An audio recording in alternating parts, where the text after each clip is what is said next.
Bada bing, bada bu. Hai Besti, apa kabar semuanya? Balik lagi ke channel aku, nama aku Rachel, and welcome back to Creepin' Halloween.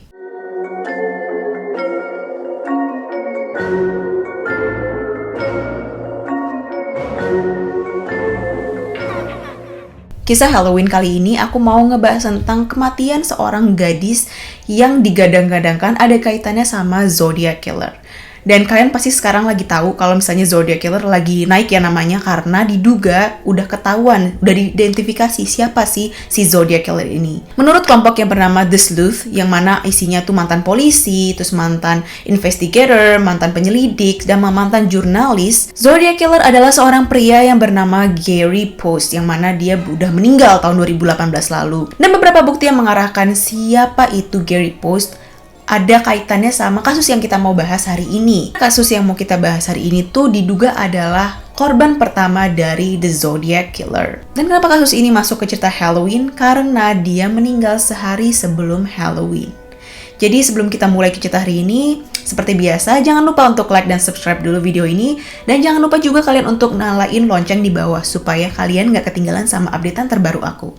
And now, let's the spook begin. Jadi korban yang katanya adalah korban pertama si Zodiac Killer ini adalah seorang perempuan yang bernama Cheri Jo Bates. Jadi Cheri Jo Bates ini dia lahir tahun 1948 di Alaska. Dia adalah anak kedua, dia punya kakak laki-laki yang bernama Michael, dan dia adalah anak dari pasangan Joseph dan Irene. Tahun 1957, akhirnya si Joseph ini memutuskan gimana kalau kita pindah ke California.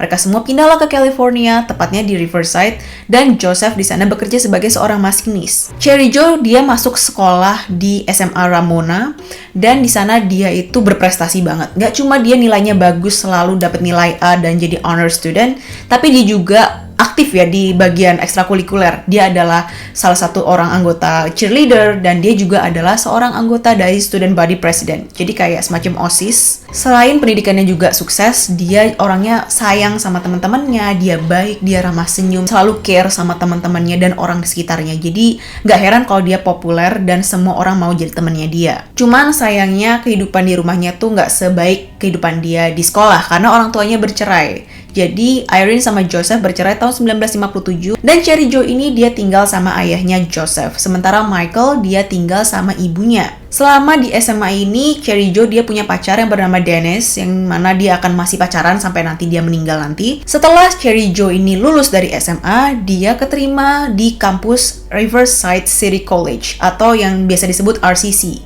Nah, nanti di video ini kita akan sebut nama kampusnya Cheri Jo ini adalah RCC. Selama dia kuliah, dia masih pacaran sama Dennis. Dia ambil part-time job, dia jadi babysitter, dan dia juga kerja di sebuah bank yang bernama Riverside National Bank. Dan semasa kuliah ini tuh dia pengen banget punya mobil, makanya dia kerja dua part-time. Dan setelah uangnya cukup, setelah dia nabung, akhirnya dia kebelilah satu mobil ini, yaitu mobil Volkswagen Beetle, VW Beetle, yang berwarna hijau lemon. Cheri Jo ini bangga banget sama mobilnya karena hasil kerja kerasnya sendiri. Dia bawa mobilnya kemana-mana, ke kampus, pergi sama temen-temen, ngedate, nugas kemanapun. Dan dia juga rawat banget ya sama mobil ini. Mobilnya ini tuh selalu dalam keadaan bagus, nggak pernah rusak, nggak pernah ada mesinnya yang membandel. Tadi aku sempat sebutin kalau orang tuanya Cheri Jo ini mereka udah pisah. Jadi ibunya sama Michael, mereka masih tinggal di kota yang sama di Riverside. Cuma pada saat kejadian, Michael ini dia lagi wamil ya di Florida. Jadi ibunya tinggal di Riverside sendiri dan Cheri Jo sama ayahnya Joseph juga tinggal di Riverside. Sebenarnya masih deket ya. Mungkin mereka pisahnya juga dalam good terms, dalam keadaan yang baik-baik. Namun kebahagiaan mereka dan kebaik-baikan keluarga mereka tuh harus hancur karena tepat sehari sebelum Halloween, tanggal 30 Oktober 1966, di mana itu adalah hari kematiannya Cheri Jo. Jadi kita rundown dulu dari pagi. Paginya itu Cheri Jo sama ayahnya si Joseph pergi ke gereja. Mereka mengikuti misa, kalau nggak salah waktu itu hari Minggu. Setelah itu mereka sarapan. Setelah mereka sarapan, ayahnya tuh nanya, "Cheri Jo, kamu mau nggak ikut sama ayah ke pantai?" kita relax lah karena ini hari Minggu. Tapi Cherry Jo bilang, nggak mau ya, aku mau nugas soalnya nanti. Dan dia juga bilang ke ayahnya kalau dia mau ngajak sahabatnya yang bernama Stephanie untuk nugas bareng. Terus ayahnya kayak, oh yaudah, dia tau lah kalau misalnya anak kuliahan tugasnya tuh seabrek-abreknya kayak apa. Dan kalian yang lagi kuliah pasti kalian tahu gimana abrek-abreknya tugas kalian. Kalian akan ngendon di perpustakaan, di kafe, atau mungkin di rumah cuma buat ngerjain tugas kalian. Makanya kenapa ayahnya Cherry Jo nih kayak, oke, I'm out of your way, aku nggak bakalan ganggu kamu. Nah, setelah mereka makan pagi itu, ayahnya pergi keluar dan Cherry Jo pulang ke rumah. Di rumah, Cherry Jo tuh telepon temennya ini, si sahabatnya, si Stephanie ini. Steph, nanti sore nugas bareng yuk di kampus, di perpus kampus. Tapi Stephanie bilang, enggak gila loh, hari Minggu nih, gue pengen di rumah, pengen santai-santai, gue pengen nonton TV, gue pengen jalan-jalan, udah lo sendiri aja nugas.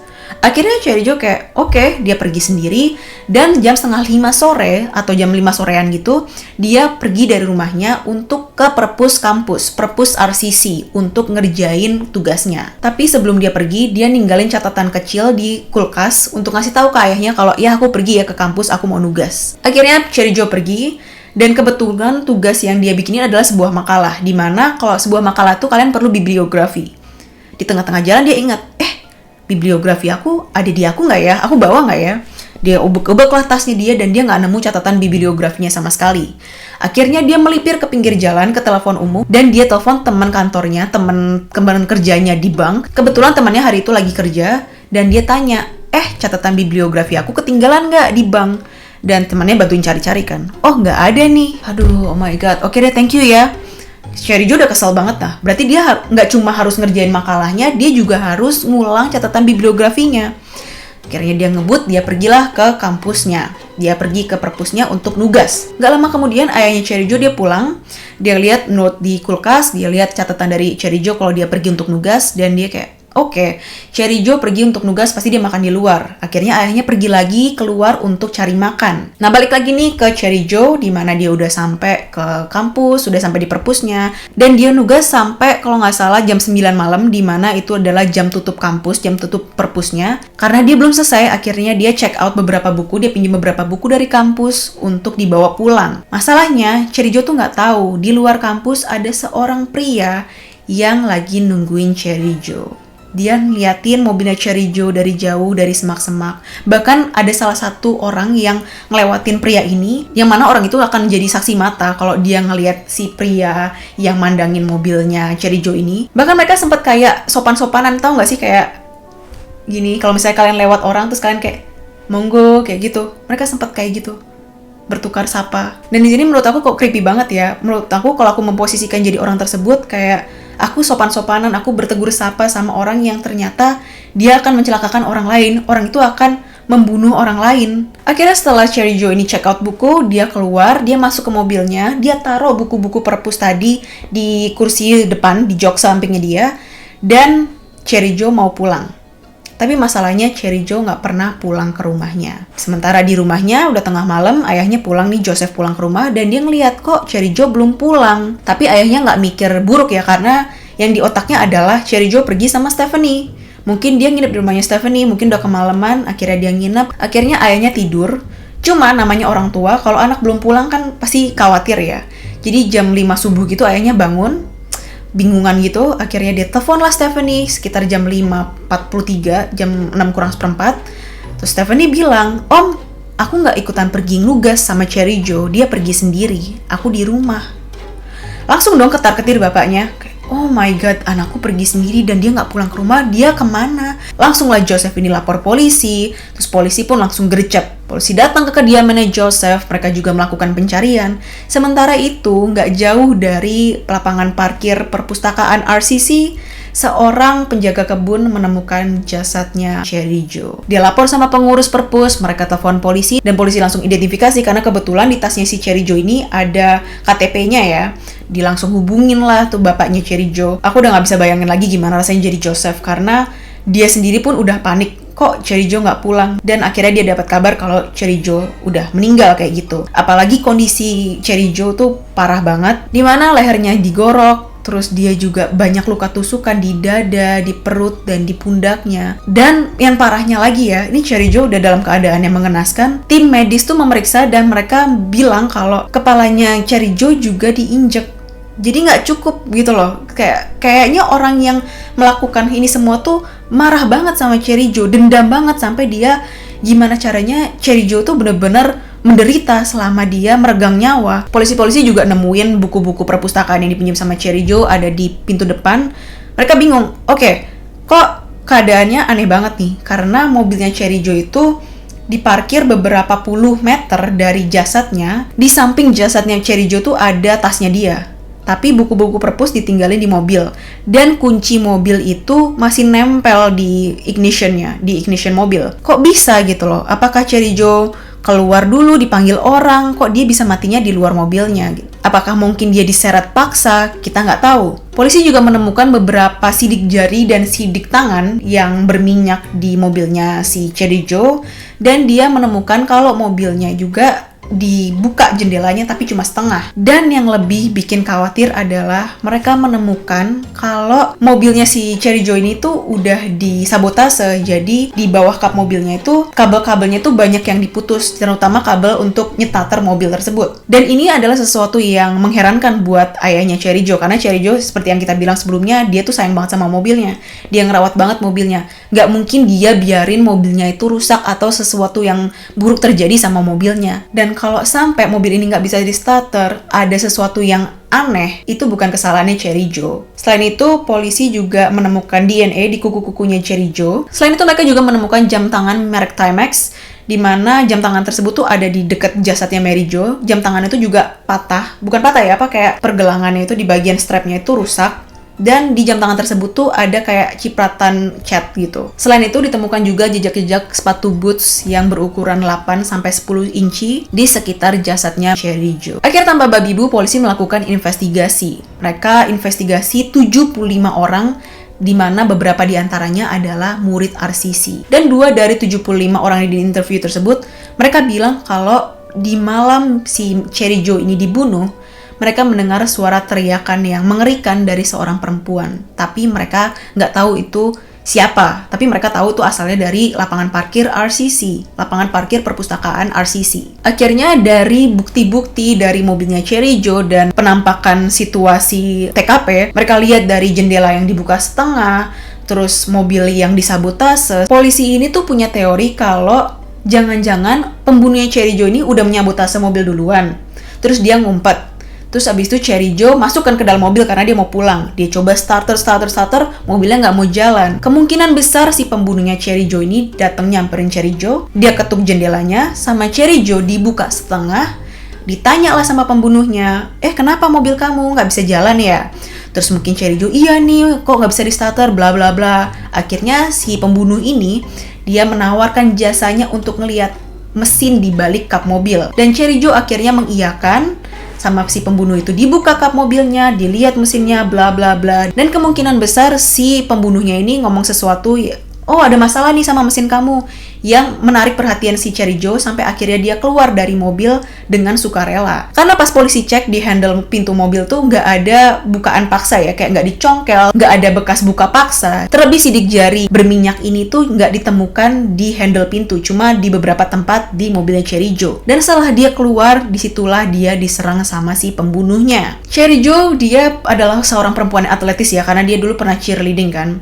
Jadi dia sempat mengeluarkan tenaga untuk melawan si pembunuhnya ini. Dia cakar sana-sini, makanya kenapa banyak banget DNA di kuku-kukunya dia. Sayangnya dia nggak bisa diselamatkan. Akhirnya detektif Bonoin, itu detektif yang menghandle semua masalah ini, menghandle kasus ini. Dia panggil semua orang yang dia interview tadi, 75 orang tadi. Dia minta semua orang itu untuk melakukan reka ulang. Seperti di malam kejadian pembunuhan Cherry Joe, di mana dia minta semua orang yang dia interview itu untuk berpakaian yang sama, di jam yang sama, datang ke perpus, bawa buku yang sama, pinjem buku yang sama, baca buku yang sama, kerjakan tugas yang sama, bawa mobil yang sama, dan parkir di tempat yang sama. Jadi bener-bener harus di stage, harus direka ulang sama persis di malam kematiannya Cherry Joe. Dan di situ mereka baru sadar, termasuk si orang-orang yang dipakai untuk reka ulang ini, mereka baru sadar kalau ada satu mobil Studebaker yang harusnya diparkir dekat kampus, dekat perpustakaan kampus, itu nggak ada.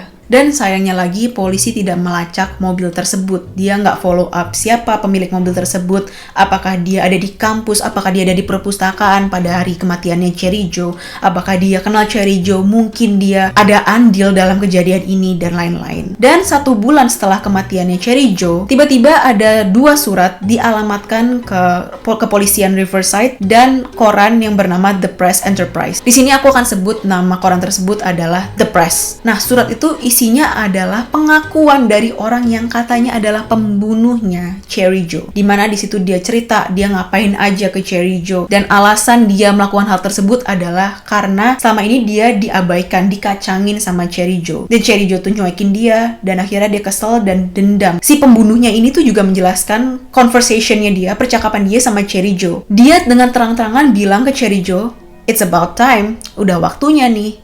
Dan Cherry Joe kayak, "Hah? Waktu untuk apa? Waktunya untuk apa?" "Waktunya kamu untuk mati."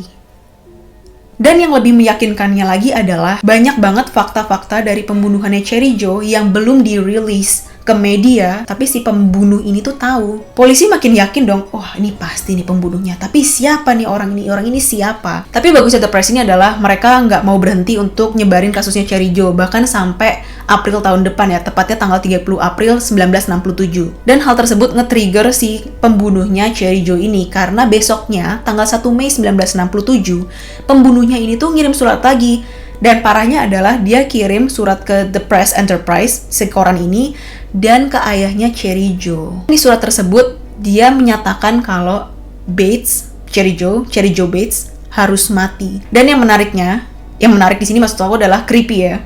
Di bawah surat tersebut tuh ada inisial Z, yang mana kita tahu itu juga adalah inisial Zodiac Killer di setiap suratnya. Nah, masalahnya kejadiannya Cherry Joe ini udah diusut berkali-kali, tetap aja buntu, karena sampai sekarang nggak ada orang yang mau mengaku, dan polisi pun nggak bisa nemuin siapa pelakunya. Sekarang kita masuk ke bagian kenapa ceritanya Cherry Joe ini dikaitin sama Zodiac Killer. Yang tadi pertama aku bilang, dia punya inisial yang sama seperti yang ditulis sama Zodiac Killer, yaitu inisial Z di setiap akhir tulisan suratnya. Kedua, jadi 6 bulan setelah kematiannya Cherry Joe tadi itu, ditemukan adanya puisi yang ditulis di salah satu bangku di kampusnya Cherry Joe di RCC, dan isi puisi tersebut itu bener-bener disturbing, yang mana isinya berupa kayak penganiayaan dan pembunuhan terhadap seorang wanita dengan senjata tajam. Setelah polisi usut-usut, ternyata puisi tersebut udah ada dari sebelum kematiannya Cherry Joe.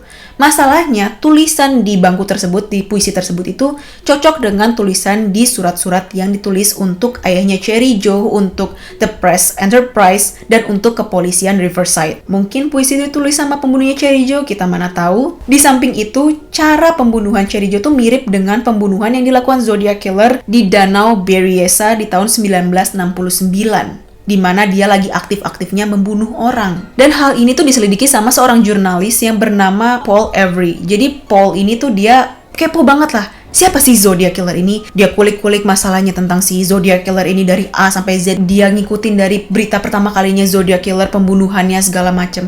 Sampai akhir tahun 1970 dia dapat surat dari Anonymous, dari orang yang tidak diketahui. Dan surat tersebut berisikan kalau pembunuhannya Zodiac Killer yang selama ini dia ikutin itu cocok dan mirip dengan pembunuhan yang terjadi 4 tahun yang lalu, di mana adalah pembunuhannya Cherry Joe Bates.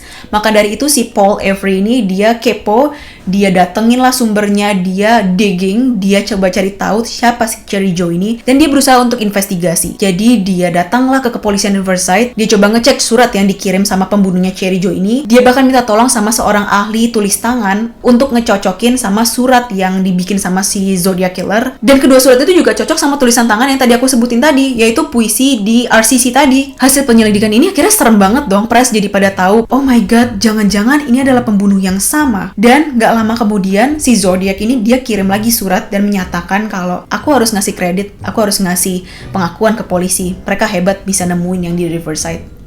Tapi mereka nemuin yang cuma yang gampang. Padahal masih ada banyak lagi di bawah sana. Jadi secara nggak langsung, si Zodiac ini dia ngaku kalau dia adalah pembunuhnya Cherijo dong. Dan parahnya lagi, sekarang mereka punya bukti kuat kalau Zodiac Killer ini adalah Gary Post. Mereka bilang, oh Gary Post ini cocok banget sama sketsa yang dibikin tentang si Zodiac Killer. Dia adalah tersangka kuat. Karena Gary Post ini dulu pernah di militer. Ingat nggak sepatu boots yang ada jejak-jejaknya di deket TKP, di deket jasadnya Cherijo? Itu adalah sepatu boots militer. Tahu dari mana itu adalah sepatu boots militer? Karena setelah dicelacak sama polisi, sepatu boots tersebut cuma dibuat sama penjara Leavenworth, di mana penjara tersebut cuma jual sepatu-sepatu itu ke militer. Ketiga, jam tangan Timex yang ada di TKP deket sama jasadnya Cherijo. Itu juga cuma bisa dibeli di militer. Dan di strap dari jam tangan tersebut tuh ada bekas bercak-bercak cat gitu ya. Itu adalah jadi bukti kuat kalau itu adalah miliknya Gary Post. Karena di waktu pembunuhan Cherijo ini, si Gary Post ini sudah bekerja sebagai seorang tukang cat. Sebenarnya ada bukti-bukti lain ya, dari istrinya, dari mantan menantunya, dari bahkan tetangganya yang menyatakan kalau misalnya Gary ini adalah Zodiac Killer. Tapi di sini main pointnya adalah bukti-bukti di mana Gary Post ini kemungkinan besar adalah pembunuhnya Cherijo dan kemungkinan besar Gary Post ini adalah Zodiac Killer. Jadi kalau ternyata terbukti Gary Post ini adalah si Zodiac Killer, jadi kemungkinan besar yang bunuh si Cherijo ini adalah Zodiac Killer. Gimana menurut kalian? Apakah kalian percaya sama teori ini? Apakah kalian percaya kalau si Gary Post ini adalah Zodiac Killer? Itu yang main thing-nya, itu yang paling pentingnya. Please komen di bawah, apakah pembunuh Cherijo ini adalah si Zodiac Killer atau mungkin orang yang dia kenal?